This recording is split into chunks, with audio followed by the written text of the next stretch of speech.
Welcome in 98.5 The Sports Hub. I'm Joe Murray. We got ourselves the final Celtics game before the All-Star break. We've been having full shows, so we will have two more this week, tomorrow and then Friday night. And then pretty much all next week. I think we have one game next week. So now that football is winding down, it's over. Actually, it's over. And we're still recapping Super Bowl 60. We will have full shows here on 98.5 The Sports Hub, all the games, all the fun. But tonight, we do have the final Celtics game. They'll take on the Bulls. Tonight, we'll have all the coverage 7 o'clock. Tip-off at 7:30, and we'll see the return of Anthony Simons and Vucevic versus his former team. So we have all that for you tonight. You can call in 617-779-0985. We're on YouTube as well. Just go to youtube.com. Search 98.5 The Sports Up, and boom, right there. So I was reading today from Karen Gregan, and I thought it was pretty interesting. Will Drake May sink further into the abyss, unable to rise from the Super Bowl failure? Or will this strengthen his resolve and be the impetus for great things to come? I didn't know we were there. I didn't know that Drake May could be sinking into the abyss. Yesterday, I did start the show just telling you the shoulder thing. I'm not buying, guys. I think he's been hurt for a while. I think that they've known about it. I think he's played, despite it, and he's gone out there, and I just don't think he was the same guy in the Super Bowl.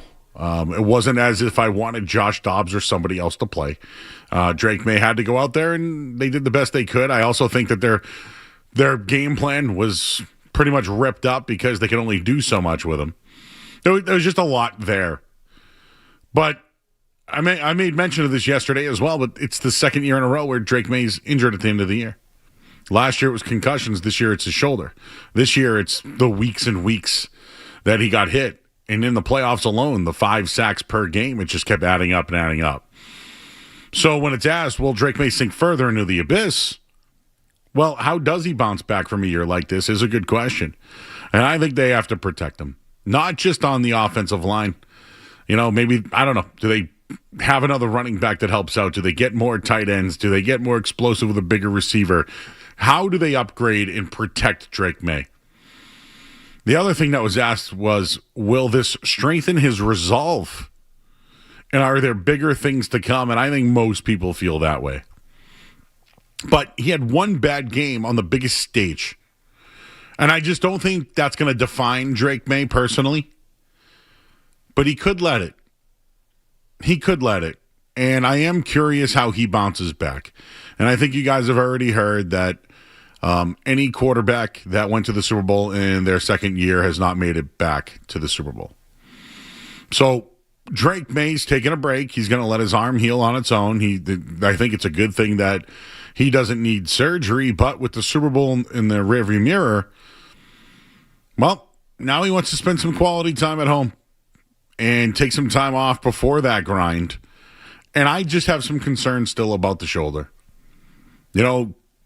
I just think about Derek Carr and what's going on with him.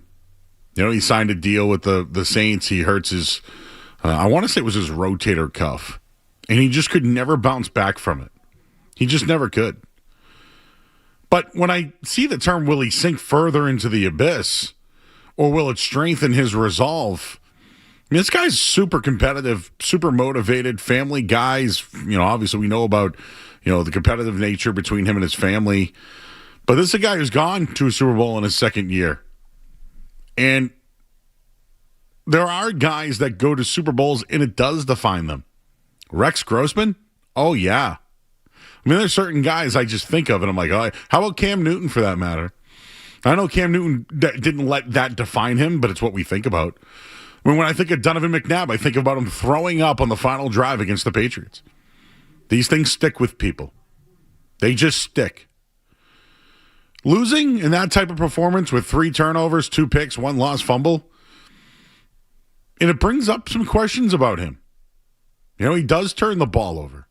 Maybe he have some injury issues. The concussions will always be there, but the shoulder could still be there. The offensive line, can they protect him more? I still can't believe he was sacked at least 5 times a game in the playoffs. And he got sacked 6 times on Super Bowl Sunday.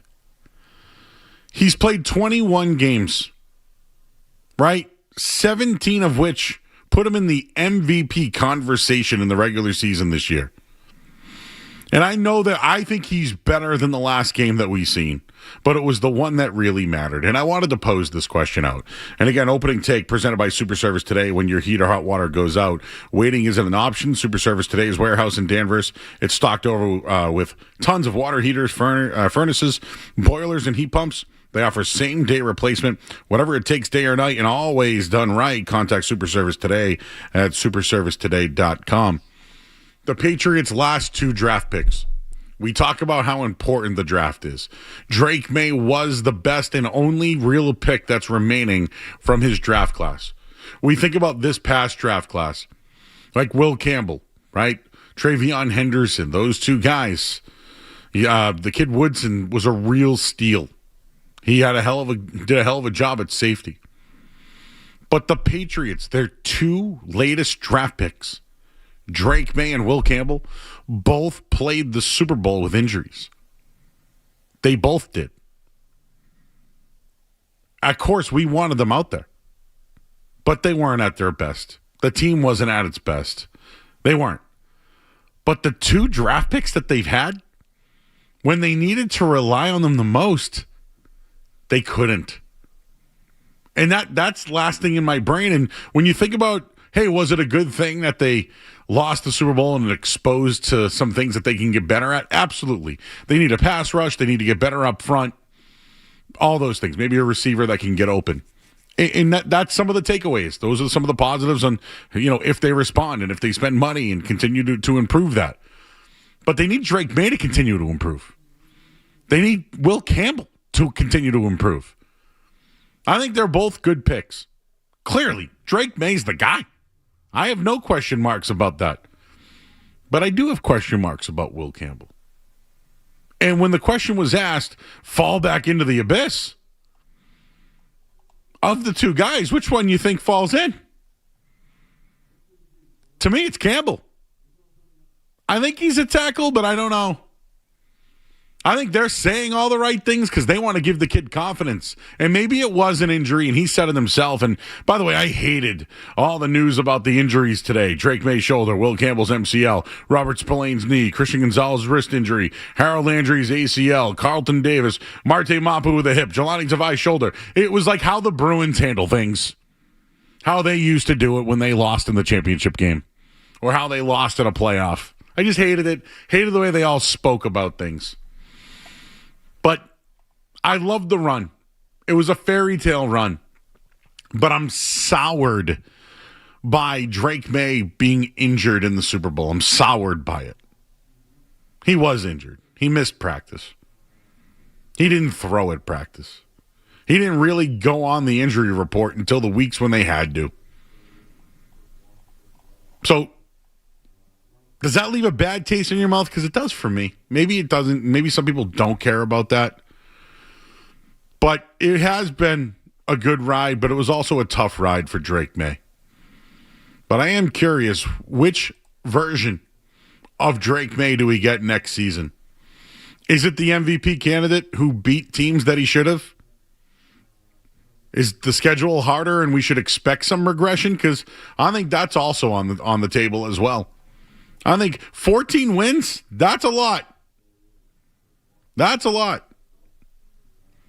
Drake May quoted saying he understands his place in the narrative. He also knows he can't let one bad game dictate his future. Quote, you've got to try to find an extra edge. I know those guys in the locker room are going to try to find that, and I know the team may not be the same, and the coaching staff may not be the same, but I think our identity and what we put on display this year is something that we can translate to this next year and build off of it. I sure hope so. He also ended by saying, I'm looking forward to that and looking forward to being back. I think the Patriots will be back next year. But I also think the schedule will get harder. I also do think the road gets harder. And the target's on your back. And the other teams that are going to compete and feel like they have a chance in the AFC. So when I read that headline, fall back into the abyss, I don't think that's going to happen. I also don't think one bad game is going to define Drake May. But the narrative to the media? Oh, yeah. The schedule was easy. They play one good team and they lose. Jury is certainly out for the national media and people outside of New England when it comes to Drake May. We'll leave it there at 617-779-0985.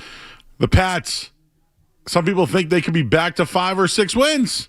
We'll get into that coming up on the other side. And I have the MVP odds for the Patriots next year.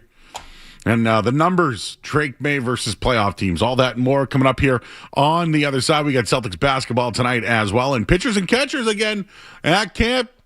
All that and more next here on 98.5 The Sports Hub. You're listening to Joe.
on 98.5 The Sports Hub. I'm Joe Murray.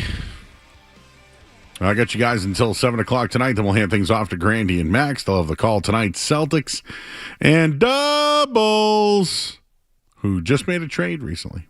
The two teams.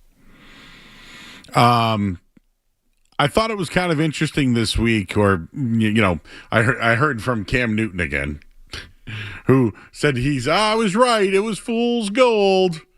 And I've heard a lot. Jim Rome, I think I heard him say this week, the Patriots, this is what you get when you play a good team. It's just, that's fine, right? The Patriots have beat teams before and we've crapped all over them or found things, we actually play a good team and this is what happens. Okay. So I've been there. Like, I've done that on my end of it. So I think now nationally, even in, other places, they're going to look at it and say, well, this is what the Patriots get when they have an easy schedule and you play a good team. Yep, sure. Have at it, Hoss. Do I think the easy schedule helped the Patriots this year? Absolutely. Do I think that the easier schedule is what got them to the Super Bowl? Yep. But do I think they beat three good teams and had to coach and scheme it and had to make plays from their quarterback and their defense? Absolutely. Like, yeah, I don't love Justin Herbert, who got a MVP vote, by the way. But they took care of business against the Chargers. And against the Texans, it was in bad weather, but when it came down to it on a big play, they found Kayshon Boutte, and that put the game away. Like, C.J. Stroud didn't look good. The Patriots did everything they could. They really did. How about against Denver? Say whatever you want. I know they had a backup quarterback, but when the game was on the line, it was Drake May who called his number and ran for the first down. Those things were good. They beat those teams. Yep, they had a favorable schedule all year long, but they weren't supposed to be here. This was a team trying to rebuild their offensive line, trying to find a wide receiver that can make an impact. They signed so many guys on defense. When they were actually healthy, they were one of the better defenses in all of football. So Drake May made tons of progression this year. His deep ball was one of the best in the league. What he could do, his ability with his foot, it was great. I think a lot of things happened in the playoffs. They played good pass rushers. They played good defenses, but they found ways to win. So the schedule and all that stuff, I kind of throw it all away because the three games that they probably played in the playoffs, I mean, they were underdogs in, they should have been underdogs in Denver, but they were without their quarterback. But I think those are three good wins, and I don't want to take anything away from them at all for those. And Skaz, I don't know if you could pull this up, but I know Brian Hoyer called in. Who was it to? The Wake Up Barstool Boys. They basically were going on a rant about how the Patriots now, after this season and losing the Super Bowl, are going to go back to a 5 or a 6 win team. I don't see 5 or 6 wins. And I know the schedule is tough. But I'll see some regression from 14. But I still think the Patriots next year with Drake May and actually having the offensive coordinator back-to-back seasons, which is something he's never had in his life, I have expectations for them to still be a playoff team. I think they can still win the AFC East. I think they can still compete. I know that Josh Allen's still here and Patrick Mahomes and Lamar Jackson and all those quarterbacks, Joe Burrow, you name them, but I feel like the Patriots belong in that conversation. And I know that this year it is a missed opportunity with none of those guys being in the playoffs or them losing in the playoffs and the Patriots not having to play them. I get it. That's all real. It all happened.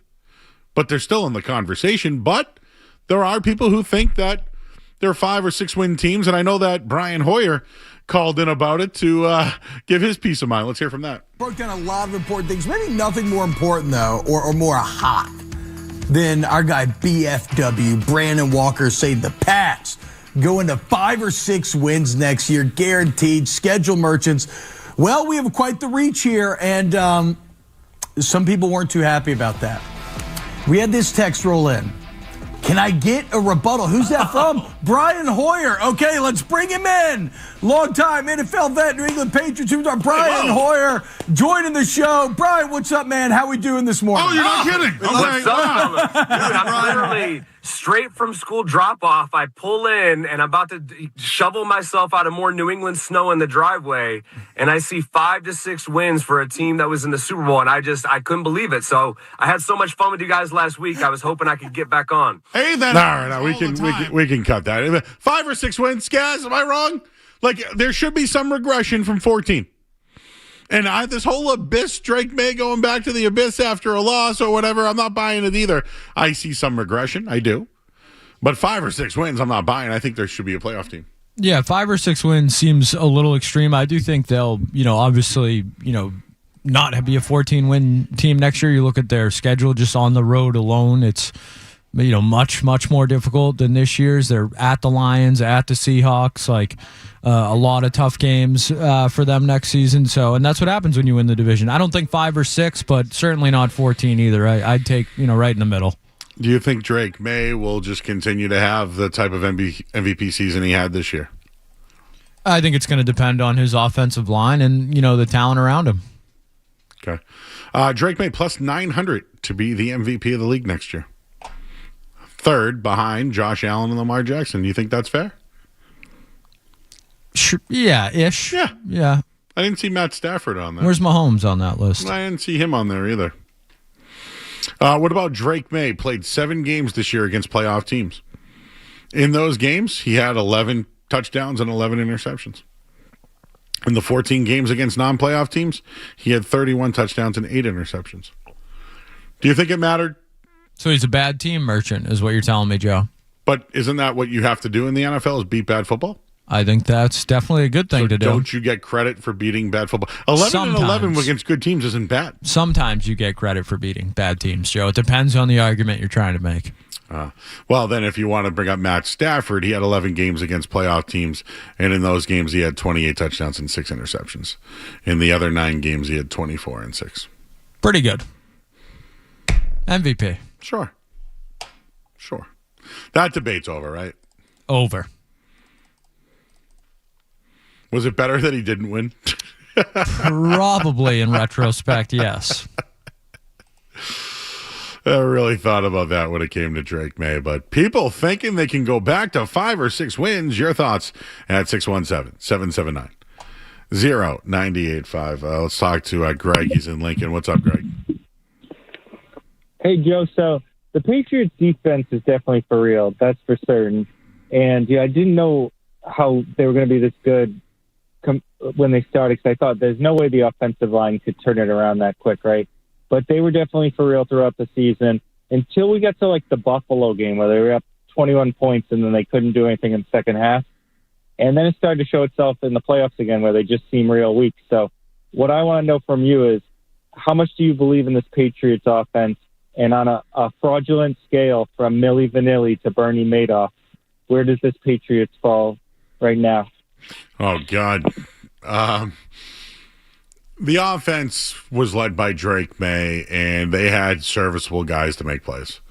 They need to improve. They need another wide receiver. Maybe Kyle Williams takes a step. I don't know if they keep Matt Collins. He's a guy who just kind of plays for one-year deals and goes from there. And I think Stephon Diggs, I think if you add somebody with him, now you're talking. I just don't know if they're going to spend. And I don't know what's going to happen with Diggs off the field, but Drake May should be supported. So I don't think that they're frauds. They're not Milli Vanilli. How about that? Nelson's in Swansea. Hey, Nelson. Hey, Joe, what's going on? What's up? I got to have a different take and see if you can bear with me a little bit here. So apparently, could you say the fact that apparently the national media cannot stomach or accept the fact that this team went 14-3 with this soft schedule? Apparently that doesn't sit well with the media. That's how I've been taking this all year. So I asked people in general, so since this 14-3 doesn't work well for you, what 2025 Patriots team record did you want? Did you want them to go 10-7, 9-8, and be a wild card team and get bounced? Well, the narrative. Just so you know, I took the under. It's under 8.5. I didn't think they'd be a playoff team, and I thought Josh McDaniels wasn't going to work out. I get that, but looking at how soft this schedule was, again, since the schedules are put out before the season starts, so what I look at is people just can't come to fathom that maybe they wound up being a pretty good team, and good teams beat bad teams, and they beat bad teams. So if the narrative was 10-7, 9-8 in a wild card team, I think they would have said, well, the Patriots had the softest schedule and they didn't perform well and they were just a wild card team. See how far away they are from being contenders? People in the media, national media specifically, I think can't stomach the fact that the team had taken leaps and bounds by capitalizing on the schedule because they just don't want to see that happen. They want it to be the slow, methodical, we'll see the New England Patriots in 3-4 years. So I don't understand what people wanted. Did you want them to be above? Because I took the over 8.5. I took them at 10 wins, whatever. And I felt like everybody else, a 10-win team. But as the game unravels and as the season unravels, isn't it fair to kind of see how things start to really shake out? Because the strength of schedule comes out before the season starts. Yeah. Furthermore. Yeah, hey, Gordon, may I just add this? They played the final game of the year with their left tackle with a knee sprain and their quarterback with a bad shoulder. Yeah, totally. And they still were able to find ways to win. I guess what you get what I'm trying to say, Joe, like the people are not accepting and liking the 14-3. I think it would have been the opposite. Hey, good for them. They capitalized, they did really well, and they took advantage of the opportunity that was given before them in a situation that's not under control. Because I went back and looked at teams. Every team is going to have a soft schedule. Would you agree? Some team is going to have the softest, right? Are those teams guaranteed to go 14 wins or make the playoffs? Yeah, well, I'm sorry to cut you off, dude. By the way, no team with the easiest schedule of all time, I think, has won in the modern era. I think the 72 Dolphins did. Do you have any idea what that guy was saying? No, did you see me squinting a couple of times? Well, I thought that was because of the lights. Oh, the lights sure. are very, very strong. Because when you get excited, I know people talk fast. I do it. I think he bet the over. I think he doesn't know what people wanted. Did they want them to win 10 games? Or now that they went 14-3, they wanted them to do worse because the schedule was too easy? I think that's what he was saying. Seemed really fixated on the national media there. Seemed to be a consistent theme throughout the rambling. Yeah. PJ's in Sagamore. What's up, PJ? Hey, what's up, Joe? Speaking of national media, dude, you're better than that. I know you have your hours are tough, but do not do your show prep from that Barstool show on whatever station that's on. That show sucks and blows. And the next time you're on the way to Fisherman's View, you should stop at the Whaleback on 6A in Sagamore and try the seafood. Hey, cool, I will do that. Hey, just so you know, I don't know how to watch Barstool. Well, you referenced it. Yes, because they said the Patriots are going back to 5 or 6 wins, which I thought would be good content to talk about on a radio station. Yeah, I appreciate it. You got a show to do today. No, it's a different show. This is my show. All right, brother. Love you. I don't know. Do you? Do you? I'm better than... somebody said that the Patriots are going to go back to 5 or 6 wins. I thought that was worthy of a conversation. No? Should I go pack it up, Skez? You want to go home, Joe? Well, no, I'm just saying, should I have done better show research? Should I? Because in the Brian Hoyer cut, I did put it. Yeah, no. Hey, see you later, everybody. Celtics coming up. You know, I know my hours are tough, you know. Tough hours, Joe. Yeah. Heaven forbid we use, maybe the second biggest media company in the United States. Yeah. Well, I did use it on Nesson earlier today at 4 o'clock. It went over great. Oh, I'm sure. It was a great discussion. What are you talking about, 5 or 6 wins? You're crazy. You get some voicemails on that one? We did, actually. Yes, we got a friend from South Lawrence always calls in, Jeff. Boston Center chat 4 o'clock every day. Nesson Joe. Whatever, dude. And Brian Hoyer didn't like it. Of course Brian Hoyer didn't like it, because why? All the former Patriots came out in support except for Tom Brady this week. And we hated it. We hated it. What's the Sean got to say? What's up, buddy? What's going on, guys? How's it going? How you doing? Good. The thing I want to say about the Super Bowl or whatever, I don't think people should be really surprised what's going on or what happened, because I've been saying all season long, Despite the fact that even when they were doing good offensively, I didn't think it was sustainable because everything was predicated on what Drake Are you eating? was doing talent-wise. Are you eating right now? No, I'm sorry. I can step away. What do you got, though? No, now I need to know. What do you got? What are you eating? Oh, I'm eating salmon right now from Thai Sora and some spring rolls. I love Simon. This like kind of like the noodles and the soup. Yeah, it's with veggies. Oh, I don't know the veggies. It's played with veggies. Yeah. All right. Yes. Well, the offensive personnel could be better, Deshaun. Yes, and what I'm saying is that because I feel like it was so much on Drake May's plate to be special, it caught up with him or whatever. That's why I think they really need to go out and give him some help offensively. Yeah. And also, when it comes to the scheduling, people need to quit that talk about 5-6 wins, because some of the teams that people mentioned, like, they could be very overrated. They might not even be as good as people think they might be. Like Detroit might not be as good. Green Bay's losing some players next year as well. So some of the teams that actually on that schedule might not even be all that good. And then there could be the saying, they play an easy schedule. All right, that's all I have to say. That's crazy. Enjoy the Simon. You ever had Simon? I don't know. It's an amazing noodle soup. I'll send it to you. And it was really good. So he had hot takes and hot soup. I got a little thought on the Red Sox, if we don't mind, because I know that Jake sent us this write-up of the Celtics and their tax and why it was important to trade at the deadline. And I'm only on page 2, so I got to keep reading during the break. Cause, the Cliff Notes. Well, I think this is the Cliff. I actually think this is the CBA This Cliff is Notes. the Cliff Notes. I want one paragraph. Nope. I'm on bed. Oh, look, here we go. Now we got color coded. Now some graphs, yes. Yeah. Very helpful. Those will walk you through the tax right there. I'll keep reading up on that. We'll have more next here on 98.5 The Sports Hub. Sports Hub headlines presented by Celsius Energy.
Joe Murray.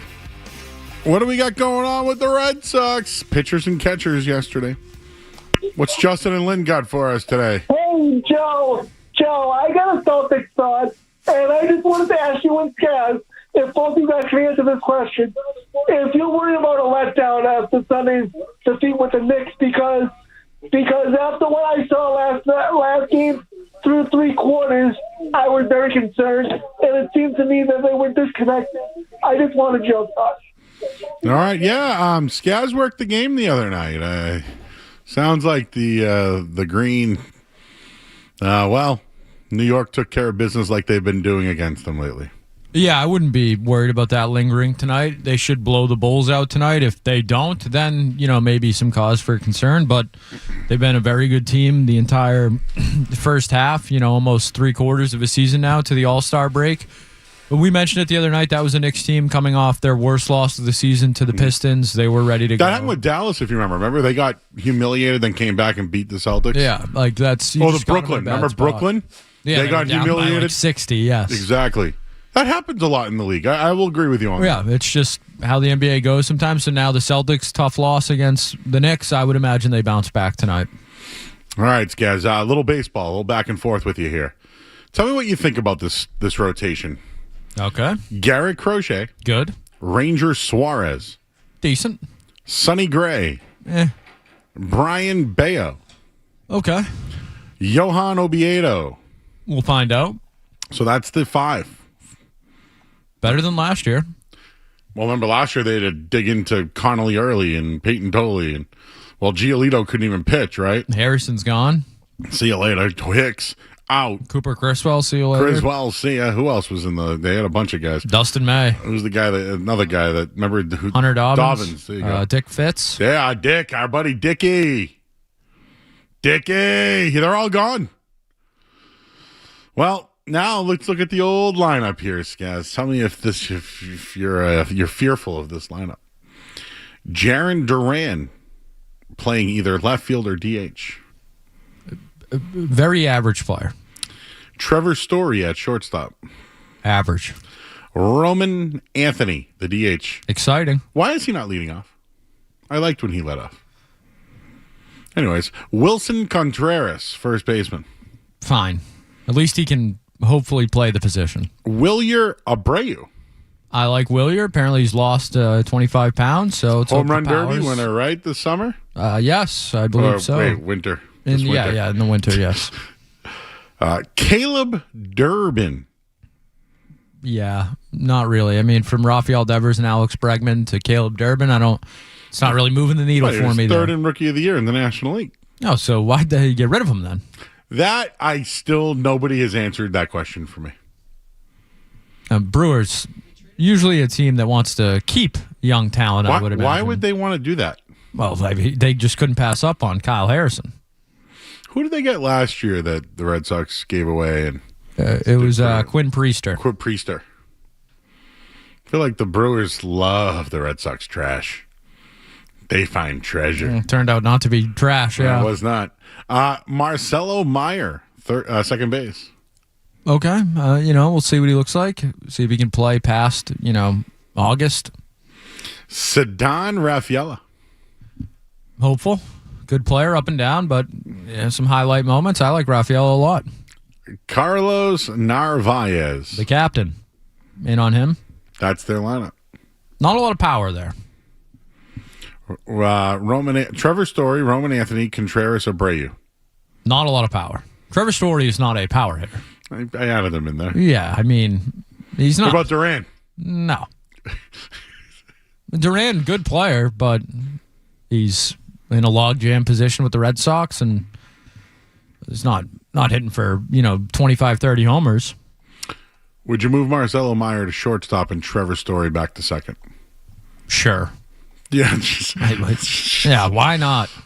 Okay, I'm being Ness and Joe right now, trying to, pump up everybody for the season. Oh, that's going to excite some people, Joe. If they switch positions in the infield, yeah. Now we're talking. Well, everyone wants Marcelo Meyer to be the guy. Yeah, I mean, don't sign any free agents that hit. Just flip-flop your infield. Well, they tried. Get the fans going. They tried what, Joe? Well, they tried. Tried what? Well, Alonso wanted to go somewhere else. Yeah, because they wouldn't pay him. And Bregman wouldn't get paid. Bregman went somewhere else. No, that's good. You brought in Alex Cora's buddy there, Bregman, so you could. They're going to defer the money. You could run Devers out of town, and now you don't even have Bregman. Well, technically, they did give more guaranteed money to Ranger Suarez than Alex Bregman.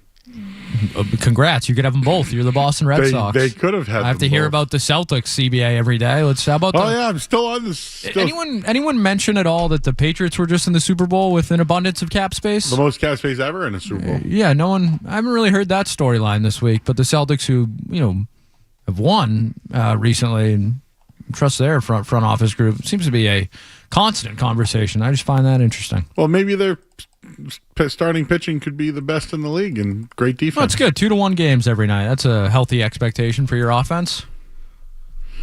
All right. Well, we're gonna find out. Maybe a power hitter emerges out of the group. Speaking of that, we got a little green power. Celtics, they take on the Bulls. We'll do that next here on 98.5 The Sports. Don't go anywhere. There's more Joe Murray.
Final segment here before we hand things over to Grandy and Max tonight. Jason Tatum stuff's heating up a little bit now. We talked about it in length last night. I don't know where to go with it at this point. But I saw this today. Who had this one? Jake Fisher, who I like. Does a pretty good job. The Celtics acquiring Nikola Vucevic has people believing that Jason Tatum could return for a postseason run. Sources say that the Celtics' decision to acquire Vucevic from Chicago before the trade deadline in exchange for Anthony Simons' expiring contract was a clear indicator that Boston believes Tatum will indeed return for a postseason run. Do you think they really made the move because of Jason Tatum? Now, I understand the roster. They could have been a little redundant when it came to guard. It's about the money! The money! They got out of the money. They got under the tax. And therefore, according to Jake Seymour of the Green Teamers, which I'm reading here, getting under a tax this year will save the Celtics $4.5 million. There's a pool of money that teams that don't pay the luxury tax or apron tax or whatever, they get $4.5 million. So the Celtics will actually make money this season going under the tax. They'll receive $4.5 million. There'll be 23 non-tax paying teams. Paying the luxury tax does not bring any other constraints other than money. I read that one there. And he's got a lot of color-coded stuff here. But basically, if they can stay under the tax next season, that means that the 27-28 year, they will not have any big-time financial penalties. And they could invest into that season. I can't do that right now. But what I can do is say Vucevic versus old team. You should bet over points and rebounds tonight. What do you think, guys? Over for Vooch tonight. I'm going to call him Vooch from now on. Vooch. Sounds like Hooch. Vooch. All right. We got you guys post-game till 11 o'clock tonight. We'll hand things over to Grandy and Max. They'll have the call. Anthony Simons makes his return to Boston. It was so long ago. I got you guys halftime, pregame, postgame. Thanks, guys. Triple D, Dawson back there. We got more in that one later on tonight as well. The best in the business. Grandy and Max next. I'm Joe Murray, 98.5 The Sports Hub.